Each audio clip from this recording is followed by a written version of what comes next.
Tout de suite, Ladies and gentlemen, les deux yeux de la tête. Les deux yeux de la tête.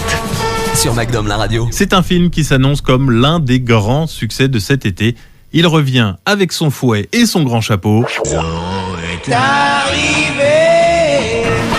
Non, pas Zorro. Je parle d'Indiana Jones. Retour sur ce héros culte du cinéma d'aventure. Et voilà une chose bien compliquée que de reconstituer toute la vie d'Indiana Jones. Car en plus des films, ses aventures ont été développées via une série, Les aventures du jeune Indiana Jones, mais également des romans et certains comics jamais traduits en France. Mais l'exercice permet tout de même de souligner les ambitions de Steven Spielberg et George Lucas, qui ont créé le personnage et qui considèrent véritablement dès l'origine Indiana Jones comme l'enfant du XXe siècle. Né en 1899 et mort sans doute aux alentours des années 2000, Indiana Jones aura vécu toutes les aventures et rencontré les plus grands hommes de son temps. Et j'ai rencontré le président des États-Unis encore. Au milieu des années 70, alors qu'il planche toujours sur le scénario de la Guerre des Étoiles... Oui, merci beaucoup Monsieur Vador. Bref, George Lucas cherche à concrétiser un autre rêve, celui de ressusciter les céréales de son enfance, ces sagas d'aventure bourrées de héros baroudeurs. George Lucas imagine l'histoire d'un aventurier. Ce héros serait un archéologue dont les aventures le mèneraient à la recherche de reliques au pouvoir surnaturel. George Lucas regrette de ne plus voir de séries de films comme il envoyait dans sa jeunesse. Il aimait ces serials qui laissaient leurs héros en mauvaise posture jusqu'à l'épisode suivant. Féru d'histoire et d'anthropologie, George Lucas imagine un archéologue parcourant le monde à la recherche d'antiquités, pas pour sa propre fortune ni gloire, mais pour un musée, histoire de légitimer ses méthodes des fois peu orthodoxes. Indy est déjà un cynique au coupe-poing facile, mais il fait partie des gentils. Vous vous rappelez ? Les gentils ont toujours tort. Mais George Lucas choisit finalement de se concentrer sur son film Galactique, parce que bon, il y a quand même un petit peu de boulot, et met de côté son histoire d'aventurier. Il propose tout de même le projet à un certain Philip Kaufman, un scénariste et réalisateur, futur réalisateur du film L'étoffe des héros, qui est aussitôt enthousiaste. Ils travaillent ensemble sur une ébauche de scénario, et c'est Philip Kaufman qui va proposer l'Arche d'Alliance comme centre d'intérêt du film. Mais au bout d'un mois de travail sur l'histoire, il va être engagé par Clint Eastwood pour son film José Wells hors la loi, et ne peut donc plus travailler sur le film de Lucas. L'archéologue est de nouveau mis au placard par son créateur qui retourne s'occuper de ses sabres laser.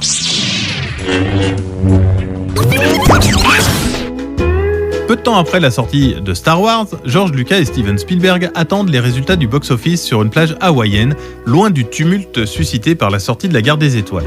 Oui, parce que George Lucas et Steven Spielberg sont très amis. Retour en 1968.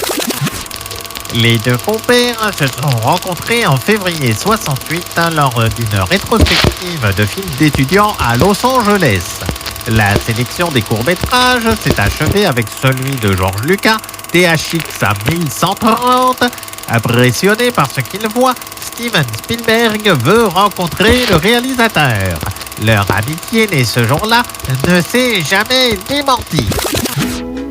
Bref, George Lucas et Steven Spielberg font des châteaux de sable sur une plage hawaïenne, et c'est après avoir appris le succès du film que Spielberg, en quête lui-même d'un nouveau long-métrage après rencontre du troisième type, fait part à son ami du désir de réaliser un film James Bond, tendant ainsi une perche à George Lucas qui lui rétorque « Bah non, j'ai mieux, les aventuriers de l'Arche perdue ».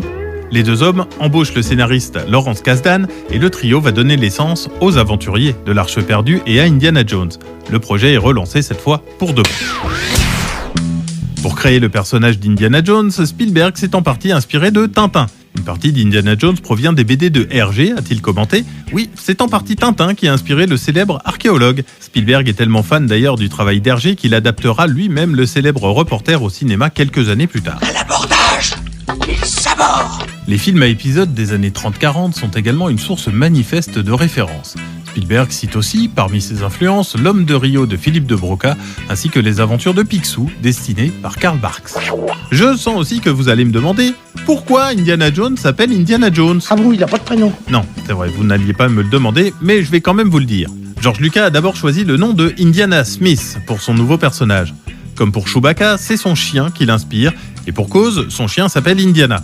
Cette référence sera d'ailleurs reprise dans le troisième film, Indiana Jones et la dernière croisade. Cependant, le nom de famille Smith ne convient pas à son compère Steven Spielberg, qui lui propose dans la foulée le nom Indiana Jones.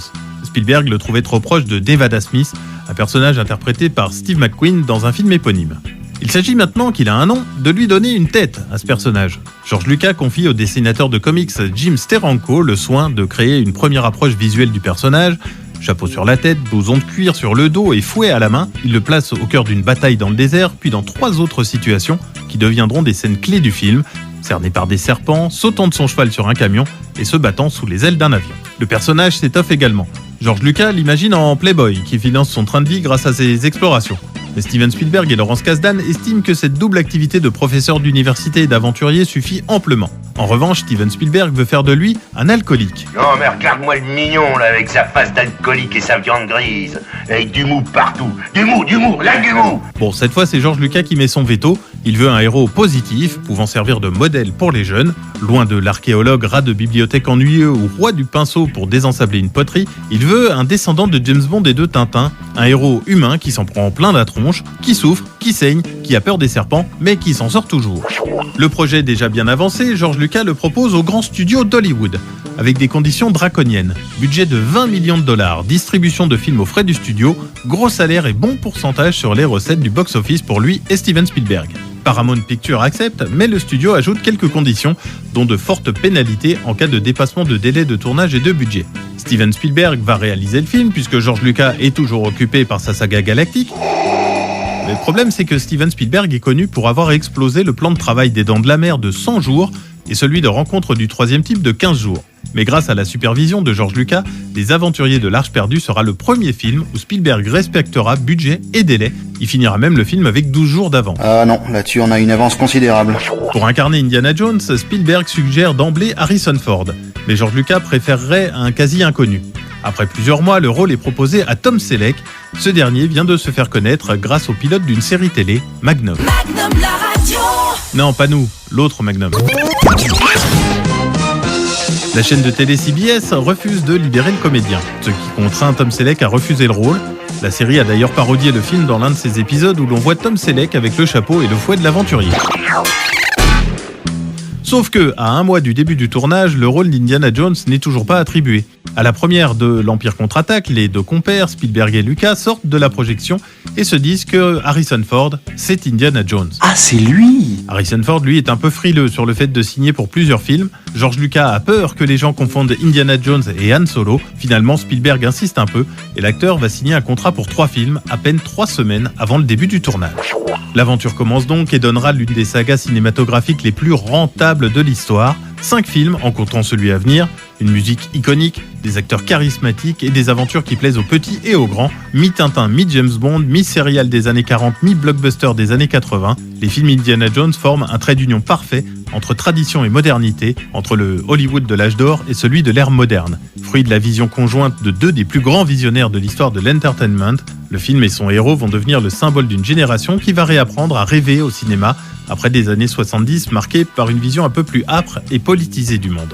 Un chapeau, un fouet, des trésors à découvrir, des méchants à affronter, c'est la quintessence de l'aventure. Il n'en faut pas plus à Indiana Jones et à son interprète Harrison Ford pour entrer dans la légende.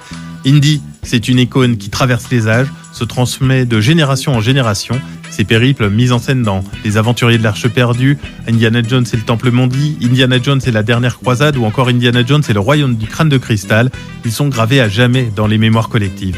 Petite info d'ailleurs pour terminer, et pour briller en société, pour le personnage du méchant français René Belloc, qu'incarne au final Paul Freeman, Steven Spielberg avait d'abord logiquement porté son choix sur un acteur français. Fut ainsi contacté un certain Jacques Dutronc, mais celui-ci a refusé la proposition, ne maîtrisant pas assez la langue anglaise. Les 2 yeux de la tête. C'était Les 2 yeux de la tête, à retrouver en podcast sur magnumlaradio.com.